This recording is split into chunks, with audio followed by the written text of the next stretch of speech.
Today's podcast is all about dispensing GP practices. That is, GPs that are not only GPs, but also can dispense medications to their patients. And it's not an area that's well understood, even within GPs, and it's not an area that's well taught at all, which is why we're delighted to be joined by an absolute expert on the podcast today. And this expert will also be teaching a 5-module bonus session on our Medics Money New to Partnership course. The next course starts on the 5th of October, and we do currently still have some spaces available. So if you're interested in coming, you need to apply now at medicsmoney.co.uk/GP course. The course will be useful for all partners, young and old, whether they are GPs, pharmacists, practice manager partners, physio partners, advanced nurse practitioners partners, and there is PCN funding available. So check out the link for details. And if you do miss the deadline for our 5th of October course, we've been blown away by the demand for this, and there will definitely be another course. So if you just apply now, we'll keep you in the loop of when the next course is going to be. As ever, thank you so much for listening. I hope that you find this useful, and if you do, don't forget to share it with your friends. The Medics Money podcast helps doctors, dentists, and other professionals make better financial decisions.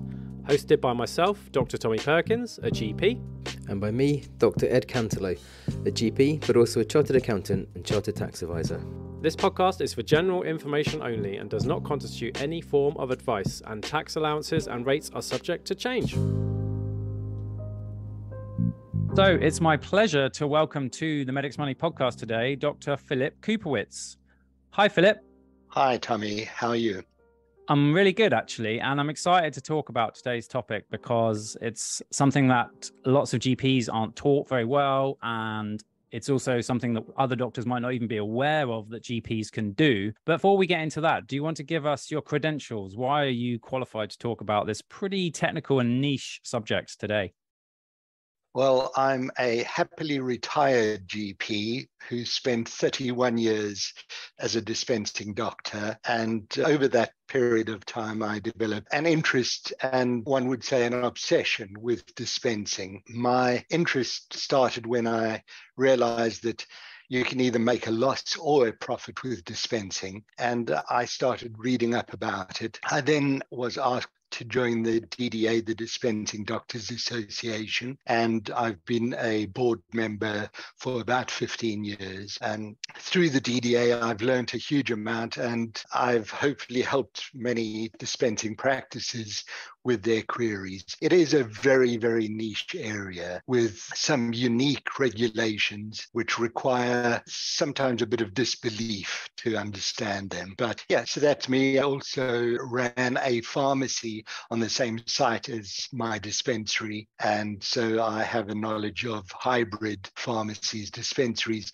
but I don't think we're going to go into that today. Yeah, you left something off your CV as well, which is that you've also kindly accepted our invitation to teach on the Medics Money GP Partnership course. And we're really looking forward to that. So 5 sessions this winter for those that are on the course. And we still have some spaces for the next cohort. And I'm sure you'll be adding that to your illustrious CV in due course. But let's just take a step back, because we have loads of non-GPs who listen to this podcast. And I got an email the other day from an F2 who said that they listened to one of our quite technical GP business podcasts, and they never realized how much of running a business being a GP was, and never more so with dispensing. But like, what is dispensing, right, in simple terms? Well, dispensing basically means you have a license to dispense medication to your NHS patients who are eligible for you to dispense to. So you have a model where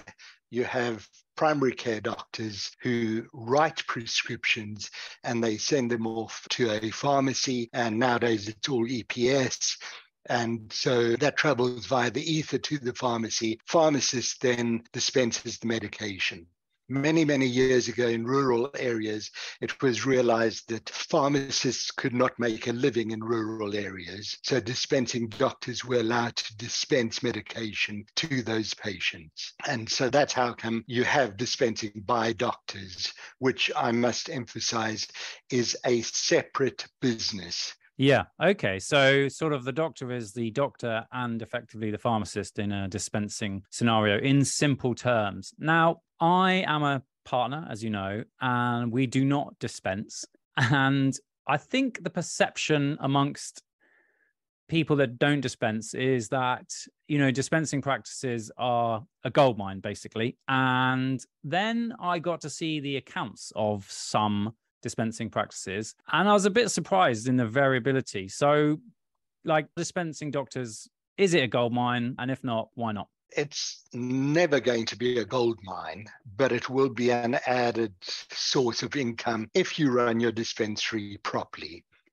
I'm sure you've had a look at some accounts where the dispensaries have not been run as effectively as maybe they should. So you can make a loss in your dispensing if you don't keep an eye on it. You would imagine that it should be a gold mine, and many, many years ago, it was very easy because drug companies used to give huge, big discounts, and dispensing doctors didn't have to do much to earn a fair amount of money. But if you look at the earnings of GPs who are dispensing and non-dispensing over the last 3 to 4 years, the gap is narrowing.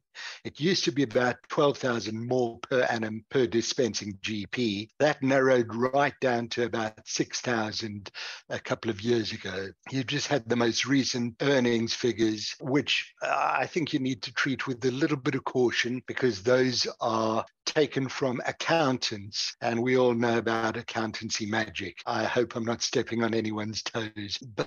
And in the last year, if you have a look at the figures, dispensing doctors made on average about £10,000 more per annum pre-tax than non-dispensing. And that's for running 2 businesses. Yeah. And I think the key point here is with a lot of services that GPs provide, in rural areas, this service is absolutely essential. Otherwise, patients that might not be able to travel long distances would have to travel long distances just to get their basic medications. So this is a really valuable service for our patients, and we need to support it, and we need to make sure that these dispensaries are run as well as they can, which is why you're here. So let me just sort of go back a bit. I said that I was a partner, but I wasn't a dispensing practice. What's stopping me becoming a dispensing practice? Well, if you look at it very technically, every doctor is a dispensing doctor because every doctor can dispense personally administered items to their own NHS patients. And if you think of personally administered, generally that is any injectables, anything with a local anesthetic in it, and stuff which you won't necessarily personally administer. These are all deemed personally administered by the NHS Business Service Authority. And so you are able to dispense, and you would get reimbursement plus a dispensing fee for those. You cannot dispense non-personally administered items. So to become a dispensing practice, you have to be in what's called a controlled locality. A controlled locality is deemed controlled by the local health authority, and it's very vague because they say the area needs to be rural in nature, and that is open to interpretation. And we have seen over the past 4 or 5 years some CCGs, as they were, trying to take away controlled locality from certain areas. If they take away controlled locality, you cannot dispense to any patients who are not in a controlled locality. So to dispense, you have to be in a controlled locality, and that gives you premises permission to dispense from your premises.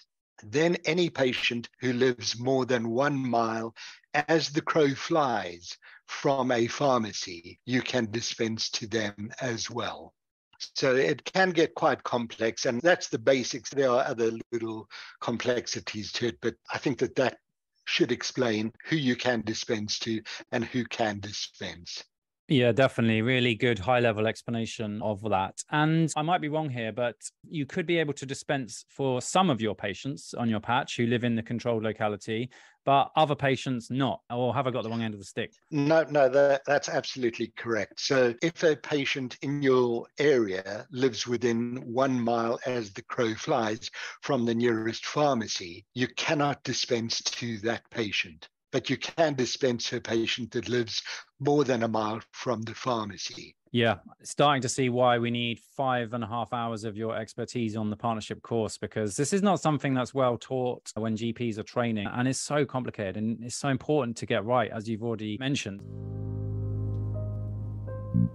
So we talked a bit about, how much a dispensing GP makes, and you said a ballpark figure was 12.5 per dispensing partner, but maybe less. I mean, who gets that money? And let's talk about the tax issues that can throw up. Right. You want to talk about the tax issues. There are many complications. So generally, the income from dispensing gets recycled within the practice to provide more services for the patients. That's what happens generally. Any profit, obviously, you're going to get taxed on that. You will have your superannuation taken off. So that can add to breaching your superannuation levels. Added to that, you have the whole issue of VAT. So every single dispensing practice is VAT registered. And if we want to go into the whole VAT discussion, which I will do during one of my webinars, it can get very complex, and you can find that having the extra income can actually cause you a little bit more of a headache.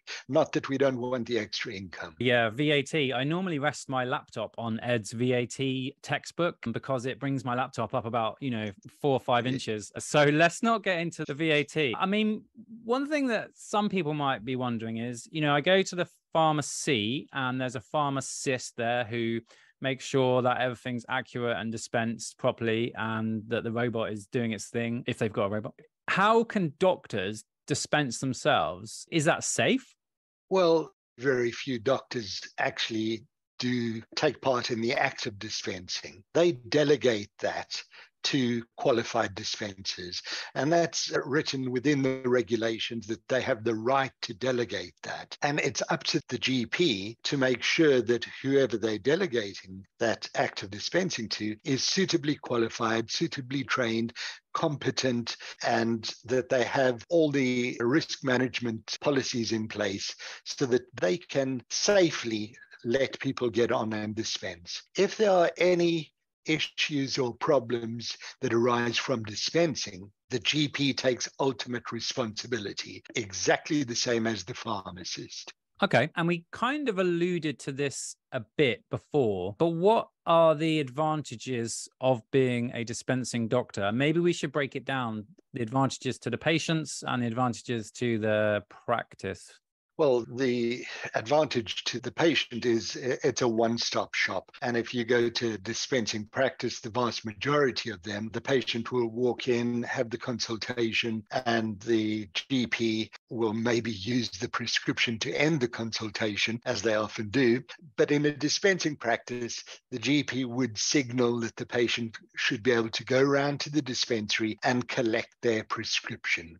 And most dispensaries are very, very efficient. And by the time the patient gets to the dispensary hatch or the dispensary, they are able to pick up their medication and go straight on. So it's a fantastic service for those patients. The advantages to the doctor, obviously there's financial advantages, but also I believe that a lot of dispensing doctors put a lot more time into learning about all the different drugs. And so they develop a broader knowledge of all the available brands that are there. They develop a knowledge of when it's best to prescribe by brand or by generic. So there are advantages clinically, and they also know what's in stock. So the patient can get their medication, and they tend to stick to a fairly defined formulary. They don't often go off formulary. So those are the advantages. Yeah. Okay. And then the disadvantages? I mean, I can't really think of any disadvantages for the patients because that just sounds amazing. See the doctor, get the prescription, pick it up there and then. But there must be some, and I think there are a few disadvantages for the doctors. Well, the disadvantages for the non-dispensing patients is that they ask, why can they not have that service? And to try and explain that is sometimes quite difficult, but the regulations are what they are, and we have to abide by them. The disadvantage is very, very occasionally a dispensing doctor cannot get a particular item, and so they have to send the patient elsewhere to get their medication. The disadvantages for the doctor are that every single drug that is dispensed, the NHS takes off what's called a discount abatement. So the NHS takes 11.18% off every drug of 98% of all dispensaries. So when you get reimbursed the basic price of the drug, which is the drug tariff price, or the DMD Dictionary of Medicines and Devices price, minus 11.18%. Dispensing doctors do not have the benefit of having drugs zero discounted that our pharmacy colleagues have. So as you can see, it would be fairly easy to make a loss if you get less than 11.18% discount on your drugs. That does not seem fair, right? So basically, if you dispense a drug as a dispensing doctor, the NHS takes 11.18%. But if you're a pharmacy, they don't take that. That's not fair, is it? Well, there are a whole lot of drugs where they will take a percentage, and they've just changed how they're going to do that for pharmacy. But there are an ever increasing number of drugs that now have zero discount taken off. And I'll give you an example. Freestyle Libre, fantastic device, really revolutionizing diabetes care. £35 a pack, a patient needs 2 packs, that's £70. If the dispensing doctor dispenses that, they will lose about £8 on that. The pharmacy, because it's zero discounted, would lose nothing. So that is unfair, but the DDA have been trying to sort this out for many, many years. It all goes back historically to when dispensing doctors were getting huge discounts on most of their drugs. And so the NHS said, oh, hold on, we'll take a bit of that. You guys are earning too much. So that discount abatement scale has not changed in the last 15, 20 years. Wow, I've gone off my idea of becoming a dispensing doctor, actually, to be honest with you. It is really complicated, and that's why it's really, really important to get the right knowledge and training. It's not something that's often well taught, and that is why we're really, really pleased to be working with you and your colleague Ankit on the MetzMusic partnership course. So that's one way that you can help dispensing doctors, but give me some other ways that you can help, and maybe some sort of quick tips and wins for dispensing doctors. And looking at your Freestyle Libre, dispensing looks to be tip number 1 right now from where I'm sat. Well, you shouldn't really send any prescriptions to the pharmacy because you're a dispensing doctor, so you should dispense to your patients. You will dispense a certain amount of medication at a loss, but you then have to look at those that you need to dispense at a profit. And this is not a Tesco business. You can't run it like any other business. So you have to accept some losses and you have to try and make profit where you can make profit. The big tip I would say is get engaged. The biggest issue I come across is apathy and ignorance from the GPs. So a lot of them don't want to get involved because it sounds complex and it sounds as if it's just another thing that they're going to have to sort out. And so they leave it up to their dispensary manager or practice manager, and they should also be getting a lot of the education for this. And the biggest tip I would give to practices is sit down and work out your formulary. If you don't have a formulary, then you need to sit down and work out what is a dispensing-friendly formulary. It also has to be NHS-friendly and obviously patient-friendly. Patient-friendly, number 1. But you need a prescribing formulary and a dispensing formulary. So it gets a little bit more complex. And I'll be going into this during my webinars, giving hints and tips as how practices can improve their bottom line. But it is complex. but people must get engaged with it, and you do need at least one GP to be actively involved in the dispensary, not to just be a passive bystander. Yeah, really good tips there. And I'm so excited to be working with you this winter on the webinars. As I say, it's a massive gap in our knowledge, and that's because we're not taught about it. And so it's great to have experts like you. I wonder if for the last 5 minutes, I could use your wisdom and experience, because, you know, there's a lot of negativity around in GP at the moment, and it's pretty tough being a GP at the moment. But what my more experienced colleagues say is that, you know, it goes in cycles and things get really bad and then they get good again. You know, with the benefit of your, would you say 31 years? Yeah. You know, what's your kind of feeling on where we're at in that cycle and what's happening in GP right now compared to what's happened historically? Because we've been here before, right? And yeah, there is a 5-year cycle. So every 5 years, my belief is that someone in Whitehall says, well, we need to create some more jobs, so let's restructure. So they start the restructure. And in my area, in Norfolk, I think in my time, we went backwards and forwards between 4 organizations and 1 organization 5 or 6 times. So there was the one PCT, then 4 PCTs, then CCGs. Now you got the ICSs. It's just a restructuring, supposedly to bring about greater efficiencies, but that doesn't always work. I think you just need to keep your head down, look at the clinical side. Obviously, you've got to look at income as well. So there will be certain areas. The QOF was the big one, but that seems to be heading to the back burner now. And everyone, they basically get you to do stuff, pay you for it, and then over time withdraw that payment and expect you to continue doing it. And just accept it. It's not worth fighting it. What I did every 5 years myself, I tried something new. So I became a trainer. So I did training for a while. I did a bit of acupuncture for a while. I did minor surgery.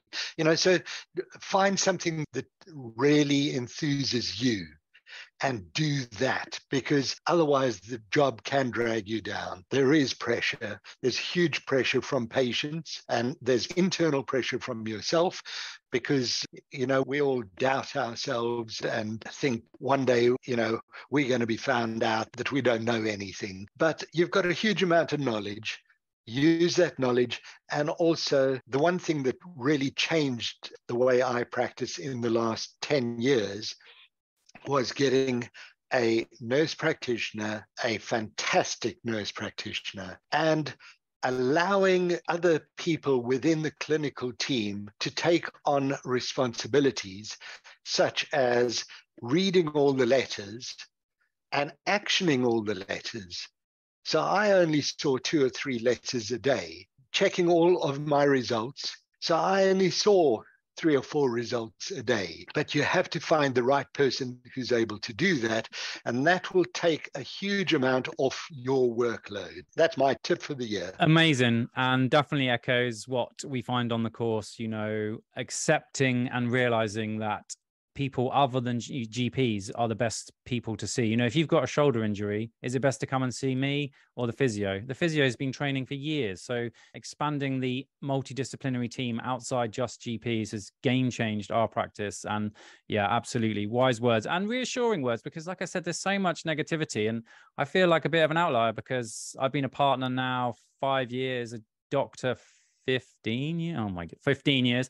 And I still love it. You know, I still think it's the best job in the world. It has its challenges. And yeah, I think what you just said is hopefully reassuring. Looking forward to the next 5-year cycle, although they've kind of overlapped because we still got PCNs on the go for now, which was like the first 5-year project. And now we've got the ICSs and they've actually overlapped. So that's a novel way to do it, but we'll see what happens. Yeah, I think someone seems determined to keep PCNs, and because the ICS will become an at arm's length body and the PCNs will take responsibility for everything. And the NHS relies on GPs' goodwill to run these organizations. But, find something that really enthuses you, get on with it, be it minor surgery, women's health, skin, whatever it is, just make that what you really enjoy doing. And the patients are great.